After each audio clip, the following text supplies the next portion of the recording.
স্নান করে পুজো দেওয়া হয়ে গেছে, আর পুজো দিয়ে আমি পুরো রেডি হয়ে গেছি।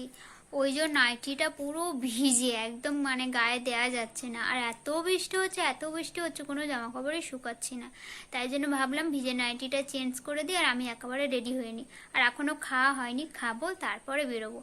আর এত জোর বৃষ্টি এসছে কি বলবো, আমি ভাবলাম তো এক্ষুনি বেরিয়ে যেতে হবে, আবার দেখছি একটু বৃষ্টিটা কমে গেছে। তো ভাবলাম একটু খাওয়া দাওয়া করেই তারপরে বেরোই, কারণ সকাল থেকে এখনো কিছু খাওয়া হয়নি আর প্রচণ্ড খিদে পেয়েছে। তাই জন্য একটু খেয়ে তারপরে বেরোবো। আর সকালবেলা তো ওই যে প্রথমেই বললাম যে তাড়াহুড়ো করে বেরিয়েছি, ভাবলাম স্কুলে নিয়ে যাব না, তারপর দেখছি বৃষ্টিটা কমে গেছে, তাই জন্য নিয়ে যাওয়া হয়েছে। আর দুদিন বাদেই আজকের স্কুলে গেছে, তা ভাবলাম সকালবেলা বৃষ্টিটা হচ্ছে না, তাহলে স্কুলে নিয়ে যায়।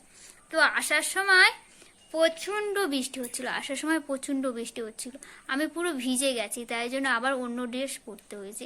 আর আমার কি একটা অভ্যাস যে ভিজে জামা কাপড় পরতে একদমই ভালো লাগে না, কেমন যেন একটা স্যাঁকস্যাঁকে লাগে, ওই জন্য ভিজে জামা কাপড় একদমই পরি না। আর ঠান্ডা লেগে যায়, ওই জন্য পরি না। আর কি, এই যে রুটি আর আলু ভাজা নিয়ে নিয়েছি, আর সাথে একটা লাড্ডু। সকালবেলা পাপার টিফিনে এটাই বানিয়ে দিয়েছি তাড়াহুড়ো করে, আর আমি একটু বেশি করে বানিয়ে নিয়েছিলাম। এখানে দুটো আছে, তিনটে বানিয়েছিলাম, একটা ওকে দিয়েছি, আর দুটো আছে। আর একটু রুটি আর আলু ভাজাটা খেয়ে নেবো, খেয়ে নিয়ে তাড়াতাড়ি বেরিয়ে যাবো। এখন বৃষ্টিটা পড়ছে না, বৃষ্টি আসার আগে বেরিয়ে যেতে হবে। ছাতা মাথায় দিয়ে আমি এখন বেরিয়ে পড়েছি, হেঁটে হেঁটে যাচ্ছি, আর বৃষ্টি পড়ছে খুব জোরে, আর আকাশ পুরো অন্ধকার হয়ে আছে। আর আমি এখন হেঁটে হেঁটে চলে যাচ্ছি, টাইমও হয়ে গেছে। আর পাপার রেইনকোটটা আমি নিয়ে নিয়েছি যাতে না ও ভিজে যায়, আর আমি ছাতা নিয়ে নিয়েছি, তাহলে দুজন আর কেউ ভিজবো না, তাই জন্য রেইনকোটটা নিয়ে নিয়েছি। আর এদিকে দেখো রেল লাইনটা পুরো ভিজে, আর একটু একটু স্লিপও খাচ্ছে পা।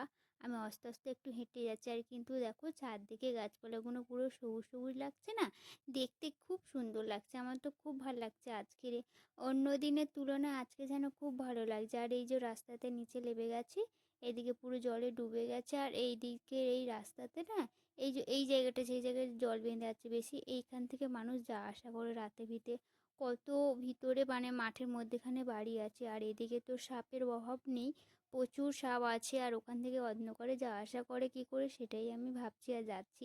আর এদিকে দেখো গাছপালাগুলোও খুব সুন্দর লাগছে। আর সামনে এই যে জাম গাছটা, এটা কি কুকুরে জাম না কি জাম বলে, ছোট ছোট জাম, রাস্তাতে পড়ে পুরো একদম ফেটে কি অবস্থা হয়ে আছে রাস্তা।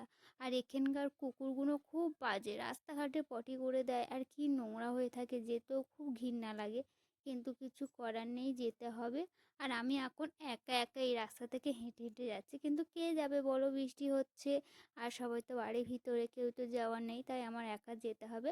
আর আমি স্কুলে চলে এসেছি, এসে বসে আছি, আর আকাশটা পুরো অন্ধকার করে এসছে, আর এখন খুব জোরে বৃষ্টি এসছে, আর আমি তার আগেই চলে এসেছি। যেতে যেতেও বৃষ্টি হচ্ছিল, একটু অল্প অল্প হচ্ছিল, আর ওখানে গিয়ে পৌঁছেছে আরও জোরে বৃষ্টি চলে এসছে। আর পাপার আমি বাড়ি চলে এসেছি, ওকে স্নান করে দিয়েছি, ও হালকা হালকা ভিজে গেছিলো, তাই এসে মাত্র তাতে স্নান করে দিয়েছি, আর আমি ড্রেসটা চেঞ্জ করে নিয়েছি। আর এখন ভাত বেড়ে নিয়েছি, একটা বাটিতে আছে কুমড়ো আলু পুঁইশাক ডাঁটা দিয়ে চচ্চড়ি, আর একটা আছে উচ্ছে আলু মাছের ঝোল। আর ওর বসার অবস্থাটা দেখো, আমি যতবারে বলছি পাপা একটু ঠিক করে বসো, ভাত খাবে, ও তো কথা শুনবেই না, ও ওর মতনই বসবে।